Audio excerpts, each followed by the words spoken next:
importante a gente dar as boas-vindas também para a doutora Bruna Morato, que está aqui nessa comissão. Eu vou fazer perguntas, antes queria apenas fazer aqui umas ponderações. É a 59ª sessão dessa CPI.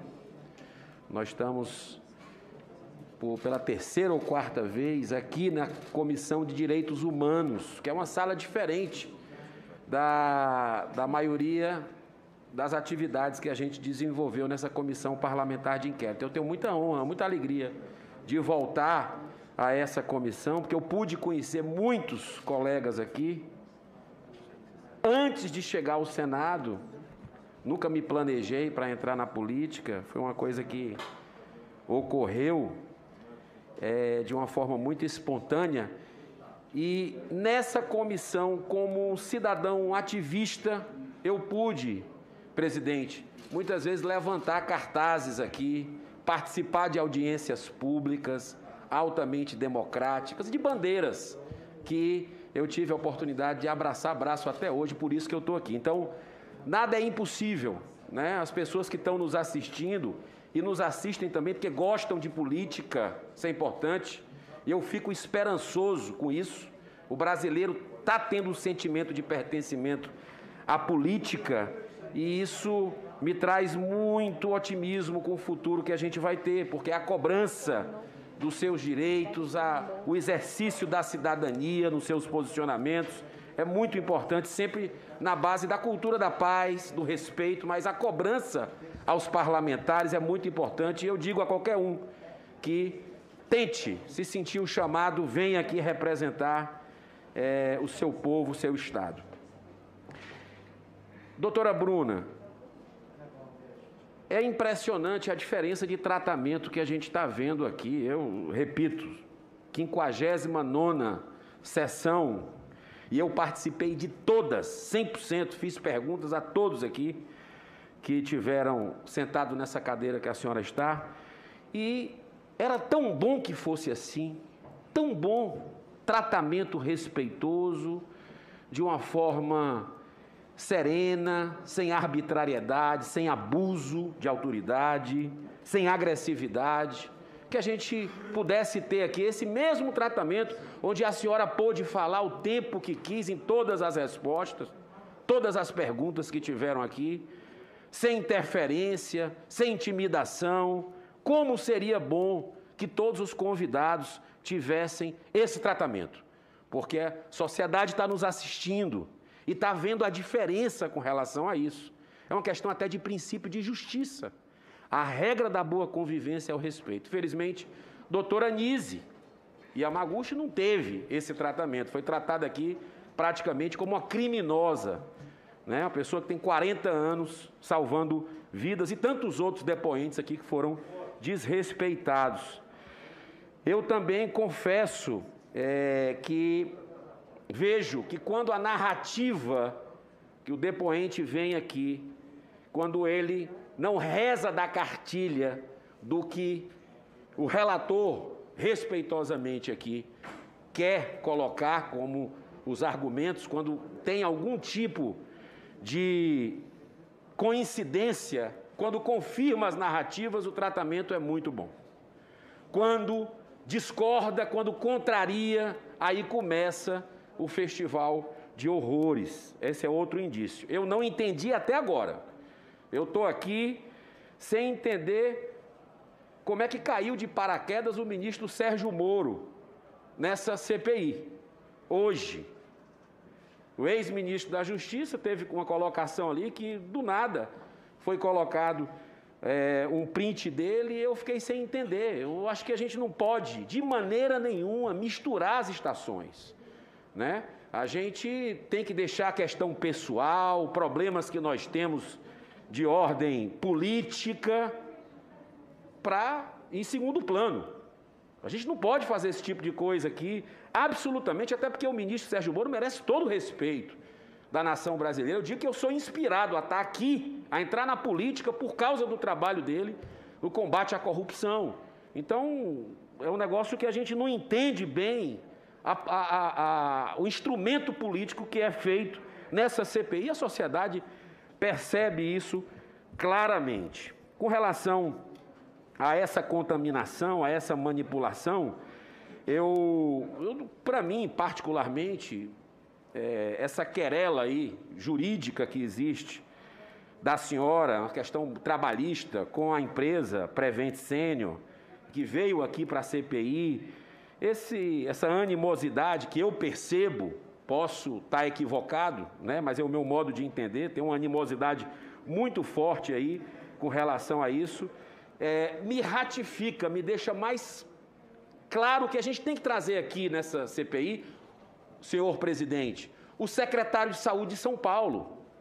O secretário de Saúde de São Paulo, que foi aprovado semana passada, precisa vir aqui nessa CPI para falar sobre essa questão de subnotificação, como no caso dos indícios citados aqui da Prevent Senior, inclusive pela senhora, como também pelas supernotificações que a gente recebe aos montes de pessoas que teriam morrido por outras causas e que foi colocado no CID como Covid, no atestado de óbito, como Covid.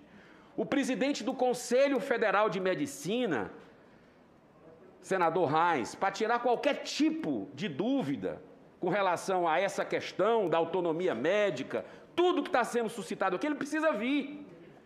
Ele precisa vir. Eu acredito muito que o tempo é o senhor da razão. E essa questão, nós vamos, porque a ciência, né, os cientistas estão ainda, depois de tanto tempo, divididos com relação a essa questão de tratamento preventivo, imediato, precoce, o que seja. E nós já tivemos a oportunidade de ouvir, os que quiseram ouvir, médicos pró e contra. Mas vamos às perguntas, porque o tempo urge. Doutora Bruna, algum ex-contratado da Prevent Senior, que a senhora representa, a senhora disse que vem sendo ameaçado. Eu lhe pergunto, de que forma são essas ameaças e se foi feito registro de boletim de ocorrência? De forma objetiva, se a senhora... Sim. Senador, respondendo ao seu comentário a respeito da abordagem a qual me foi concedida aqui, só a título de explicação, acredito eu que, pelo fato de eu ter me disposto a responder a todos os questionamentos sem intermédio de nenhum habeas corpus, eu estou aqui disposta a responder qualquer pergunta e falar a verdade. Então, acredito que os senadores tenham compreendido isso e tenham respeitado a minha disposição em responder, diferente de outros depoentes que se recusaram a fazer determinadas ou a dar determinadas informações. Então, eu atribuo a isso a forma gentil com a qual eu fui acolhida. Em resposta ao seu questionamento... Então, a senhora está justificando a agressividade com relação aos outros depoentes, é isso? Só para entender? Não, na verdade, eu quis esclarecer e agradecer a forma como eu fui tratada. Porque eu entendi pela sua colocação que justificaria porque os outros não teriam respondido. Aí eu acho que já é uma coisa que beira a militância e não ao que a gente está perguntando. Não, eu simplesmente quis agradecer a disposição da Comissão Parlamentar em ouvir o que eu tenho a dizer. Em resposta ao seu questionamento, sim, eu fui ameaçada, meu escritório foi invadido, o boletim de ocorrência foi registrado, a investigação foi aberta, inclusive uma investigação administrativa interna a respeito da invasão. Tá, mas eu não perguntei isso. Respeitosamente, eu perguntei se algum ex-contratado da Prevent Senior, seus clientes, vem sendo ameaçado, de que forma, a senhora já disse que vem sendo ameaçado, de que forma e se teve boletim de ocorrência deles? Sim, clientes que eu representei, inclusive no CRM, foram de fato ameaçados, existe boletim de ocorrência. As informações que eu tenho é que as investigações serão levadas ao DHPP e existe sim o registro dessas ocorrências. Outros clientes e pessoas que eu conheço que sequer integram a denúncia também vêm sendo ameaçadas pela empresa. Posso citar como exemplo o caso de uma pessoa muito querida que, inclusive, não quis participar da denúncia e foi demitida pelo simples fato de ser minha amiga de Instagram, por ser minha amiga de Facebook.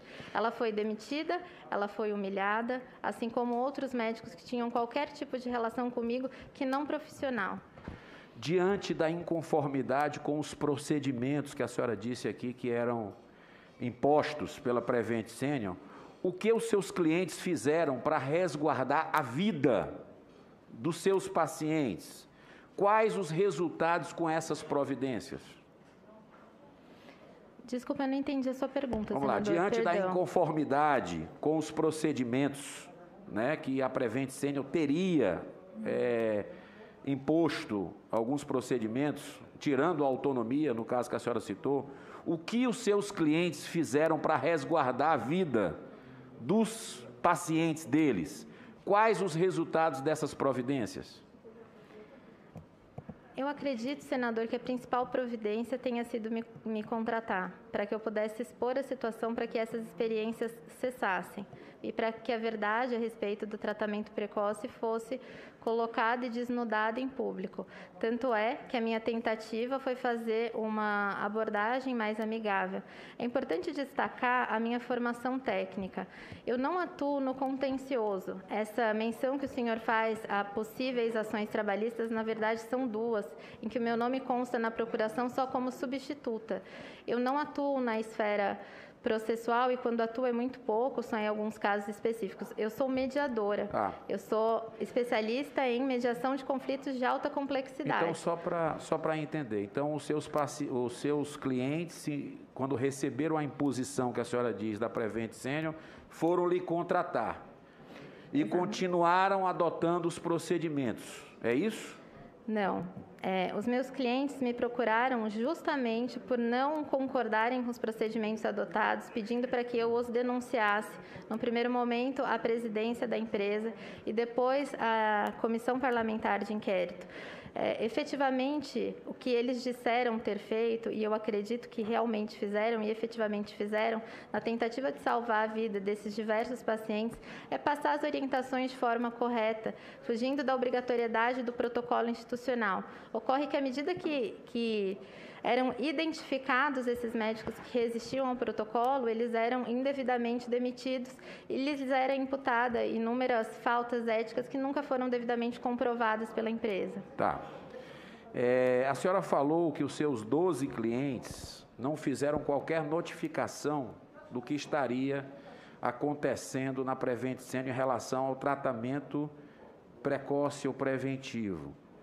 A senhora acha que alguma dessas mortes deve-se a essa situação?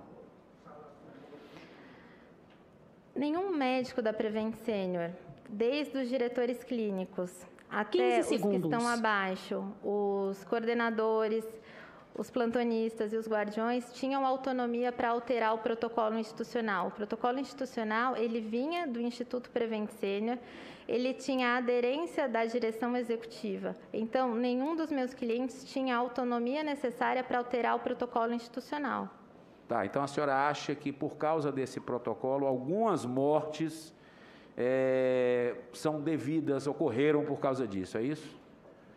Senadora, eu não tenho condições de responder. A denúncia é justamente para que tudo isso seja averiguado, para que tudo isso seja investigado. Eu realmente gostaria que fosse investigado. Eu não tenho condições técnicas de fazer esse tipo de associação. Gostaria que as autoridades os fizessem. Ok. A última pergunta, senhor presidente, só para a gente encerrar. A senhora reportou aqui nessa CPI, eu anotei aqui, sobre os problemas no uso do EPI. Certo. Mas em relatório do dia 18 de maio do ano passado, 2020, o Ministério Público do Trabalho constatou não haver irregularidades e arquivou o caso. Como tem ou teve problemas com a EPI, se o próprio Ministério Público do Trabalho arquivou? Queria entender e saber a sua posição com relação a isso. Respondo ao seu questionamento, senador. A questão é a seguinte: os problemas com o EPI, eles perduraram até a metade do mês de março. Quando foi feita a averiguação pelo Ministério Público, esses problemas de fato já haviam sido sanados. Ok. Muito obrigado, doutora Bruna. Obrigado, presidente, pela tolerância.